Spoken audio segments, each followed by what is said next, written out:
পাখি মা নাই, মা কই পাখি?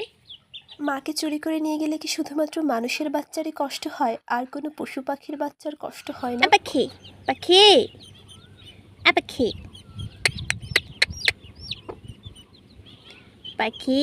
কোনো প্রাণীকেই তার মায়ের ভালোবাসা থেকে বঞ্চিত করা উচিত না। এই কথা ভেবে শুধু মুরগির বাচ্চা না কিনে মা মুরগি সহ আর বাচ্চাদের কিনে নিয়ে আসি। কিন্তু সেই মানুষেরই লোলুপ দৃষ্টি পড়েছিল এক বিভৎস রাতে সদ্য ডিম থেকে ফুটে জন্ম নেওয়া এই মুরগির বাচ্চাদের মায়ের প্রতি। পৃথিবীর মানুষ তো সর্বগুণের অধিকারী, তাই তারা চোরও আছে বটে। আমার শুধু ভাবতে ভালো লাগে যে পৃথিবীর অন্য কোনো প্রজাতির মধ্যে হয়তো আর চোর নাই, আর যেই প্রজাতিতে চোর নাই তারা সব থেকে সুখী।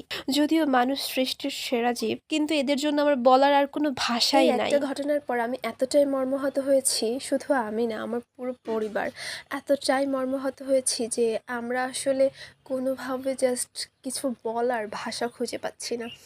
মানুষ এত নিকৃষ্ট কিভাবে হতে পারে? মানুষের চিন্তাধারা এত নিকৃষ্ট কিভাবে হতে পারে?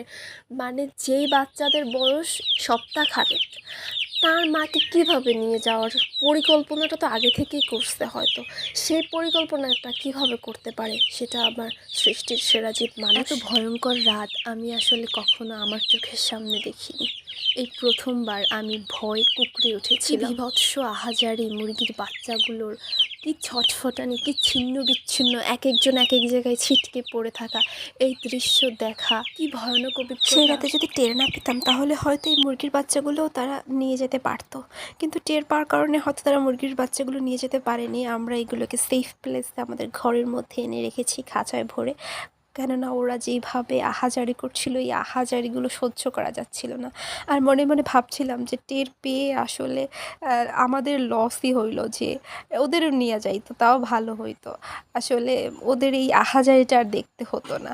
মানে এইটা যে কি কষ্ট, এত করুণ লাগছিল নিজেদের কাছে। খালি মনে হয়েছে চোরটাকে যদি ধরতে পারতাম, কিছু বলতাম না, তাও বলতাম ভাই তোকে টাকা দিয়ে দিচ্ছি, তুই মুরগিটা দিয়ে দে। মানে শখের জিনিস তো, জীবনে পালা প্রথম মুরগিটা চলে গেছে, কিন্তু ওর পালকগুলো রেখে গেছে। ওর পালকগুলো আমি কুড়িয়ে এনে আমাদের কাছে রাখছি। মুরগিটা আসলে কি যে ভালো মুরগি ছিল, একটা অমায়িক মুরগি ছিল, একটা লক্ষ্মী মুরগি ছিল। তো ওর বাচ্চারা তারপর থেকে ওকে ভুলতে অনেক টাইম নিছে, কিন্তু ওরা যে ভয় পাইছে এই আতঙ্কে ওরা আর বড় হচ্ছিল না ঠিকভাবে, ওদের গ্রোথটা হচ্ছিল না। তারপর থেকে অসুস্থ, ডক্টরের কাছে যাচ্ছি, হসপিটাল, এরকম করতে করতেই আসলে টাইমগুলো কেটে যাচ্ছিল। বাট ওরাও একটা ভয়ঙ্কর রাত সহ্য করলো, ভয়ঙ্কর অভিজ্ঞতা হলো ওদের, সেই কষ্টের মুহূর্ত। আর আমরাও একটা ভয়ঙ্কর অভিজ্ঞতার মধ্য দিয়ে গেলাম।